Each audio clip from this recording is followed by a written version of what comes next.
Well, it's your lucky day because you have tuned in to the Advanced Selling Podcast, once again, hailing from Indianapolis, Indiana. Bill Caskey, Brian Neal. Brian Neal. Hi, Brian. That was my imitation of a car race. Was it? Were you whining? Was it a cat that you stepped on? Meow, meow. Meow. I hate cats, just for the record. I hate cats. Go ahead and email me and tell me how mean I am and stop listening. I hate cats. Sorry. This morning I was coaching one of my clients who's a high-performing client. She's having a record year revenue-wise, record year income-wise, young woman, very sharp, very bright, was petrified of sales 15 months ago, and is now one of the top producers in her company, and a big student. Does a great job with our content. And her problem right now is she is all of a sudden completely bored and in stagnation mode and just having a really tough time getting motivated. Mm-hmm. And so I thought, what a great topic, because I actually had a prospect meeting yesterday, and I was talking to the top performing salesperson in this company who makes a great living. His income last year was in the $350,000 range. He's a young guy too, barely 30, and he's in the same mode. He's telling me yesterday, I'm just sort of bored with this. So I'm thinking, okay, here are two really high performers making a lot of money, doing really well at a really young age, and they're bored. How can I help these people? Yeah, I'll add one more to it. I had a situation 2 weeks ago in a program here. We have a program called Select, and it's a public workshop, meets every couple of weeks, and had a guy in there who was struggling a year ago, and he started coming to class. He's very good at practicing what we teach, and he's the same way. I wouldn't say he's stagnated. I'd say he's just unmotivated, but that's the same thing. Yeah. So there's three examples, and so this must be happening. Yeah, it must be happening. Trend. So we want to talk to you today about how do you snap out of it, if you will, when you get into a doldrum, into a valley, even if you're a high performer, because these three are all very high performing people. How do you snap out of it? First, we're going to talk about how do you know you're in it. How do you know you're in it? Yeah. How do you know? What are the symptoms? And then second, then how to snap out of it. Yeah. Okay. Let's start with how do you know you're in it, first of all. You're bored and unmotivated. Number one, you cry for no reason. You sleep till noon. Number two, you always thinking about swerving your car across the lane into a dump truck. No, we're kidding. That's the depression show. You smoke 10 marijuana joints a day and don't even get high. Yeah, you don't feel anything from it. No, I think that the first symptom is, at least from the clients that I spoke with, is they dread what they used to love, which is the prospect-client interaction. They do not look forward to calling, engaging, talking to external people. Yeah. They keep somewhat motivated on existing accounts and existing big deals, but they have lost the edge, if you will, or the desire to go out and talk to new people. Yeah. That was kind of symptom number one, I think, for each of these individuals that I spoke with. Second symptom I found, and this came from them, not from me, was once they started to go back into that new realm where they were talking to some new people and making some new calls, they felt completely naked. They were lost. They were, in their words, each of their words, I was terrible on the telephone, talking to somebody new. They had lost what they felt, they had lost their ability. Yeah. In fact, the one guy told me, he said he's the number one guy far and away in this company of about 15 or 18 salespeople. He said, there's a rookie 2 seats down for me, and I was listening to her call. She's been with the company 6 months. He said she kicked my ass when it comes to how she sounds on the phone. My other client said that there's a newbie there that's 6 months in her company, and she said, Amber, she just flies through these calls. She just boom, boom, boom. She goes, I just can't do that. So there's one, a fear, not want to do the behavior. Yeah. Then once you do a little bit of the behavior, your language is all messed up. It's goofed up. It's not good. Yeah.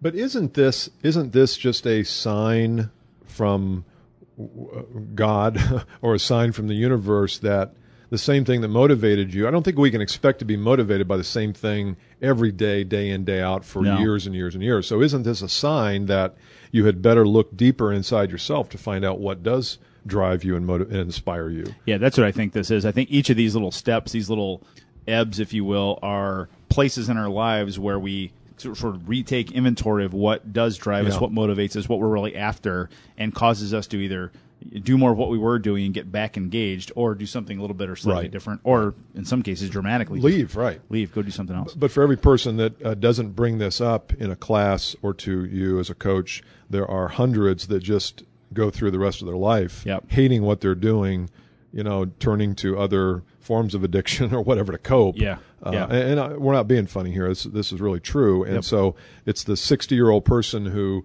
you look at and say, are you having fun? And they say, no, I haven't had fun in 20 years in what I've done. Yeah, correct. And that's a shame. So that's sad. Let's work on ways to get out of this. Here's one thought that I have. And when you were talking, I was thinking that, we all sort of lose our way sometimes in business. And the thing that attracted us to a business, sometimes we need to reignite that spark. So, like a spark plug, it loses, at some point it loses its ability to spark, and it's still there, but it's underneath the clouds, underneath the scene. Yep. And so it seems like you have to refine that. And the question I asked this guy, Mike, who was in our program, I said, what's the cause that you're committed to? Yeah. You do work every day. In his case, he sells packaging facilities, packaging products, packaging processes, software. And he says, quite honestly, that work doesn't inspire me. But working with people and helping them solve problems does inspire me. Yep. And so as we worked together, he kind of got reacquainted with the reason he came into the company in the first place, which is his desire to help people in their business life solve problems. Yeah, it's very, very good. And I think that goes even past then outside of the business. So your thought there, Bill, is, okay, what is it about what we do here that really invigorates me, that drives me, that juices me, and go do more of that. I also took that a step deeper to say, okay, well, what juices me in general? What motivates me? The woman that I was coaching this morning, what we realized, she said, every time someone tells me I can't do something, that's when I get my fire lit. When she came into sales, she was petrified, and nobody thought she could do it. And she kicked, and now she's done it. She said, okay, I can do that. And so I posed to her a question. I think I mentioned to you earlier in the day. I said, I don't think you can beat the number one salesperson. And as soon as I said that to her, her whole demeanor changed. And so she found out that's her motivation. All you got to do is to her is say, I don't think you can do this. And she goes crazy to go do it. So that's her method of motivation. And everybody's got a different one. Everybody's got a different one. And there's nothing to be ashamed about needing to prove yourself. Now, if you need to prove yourself in order to feel good about yourself, I think that can be a sickness. But it's a game. I mean, we talked about this. It's a big game. And if she needs the guy that she doesn't like to motivate her, so what? That's cool. Who cares? That's fine. Yep. On a much more tactical, do I have time for a tactical? Yeah, we got a couple minutes. Okay, good. On a more tactical level, what I would suggest if someone is feeling this way is do something, and this is going to sound real basic, that fundamentally changes your environment. For instance, as I sit in here, I look around my office and I go, I haven't changed things around in here. I got some books on the ground over there. Just change everything. Wipe the slate clean of your office, move some pictures around, move your desk, go call some different people, do something different that sort of shocks your body back into shape. And you can do the same thing with your prospects. So if you've been calling in the same territory, the same sort of prospects, whatnot, call someone different. I told her today, I said, why don't you call someone that you're totally terrified to call? Yeah. They call on hotels. I said, go call the vice president of Disney Hotels or the president of Disney Hotels. That'll get you going. That's a challenge. So, but have no expectations. Just Zero. Go do the behavior. That's right. Here's another tip. I think that we've maybe talked about this before in the podcast, and that's spend an hour or two going back and thinking about what is, of all the things that you do in your job, what are you the best at, and what are you the most passionate about? That's good. And if you start timing those out and say, I'm really passionate about being in front of a prospect in their office, talking about their problems, looking at their books, or taking tours of the factory. If that's what you're passionate about, and you only do that once a week, then I got news for you. You're going to be very uninspired. Yep, and if instead of doing that, you're doing editing of articles and you're doing cleanup around the office. In other words, if you're doing things that are boring you, figure out a way to delegate some of those things. And sometimes it just requires you to sit back and say, what am I good at, and what do I love to do? Yep, it's very good. Very good.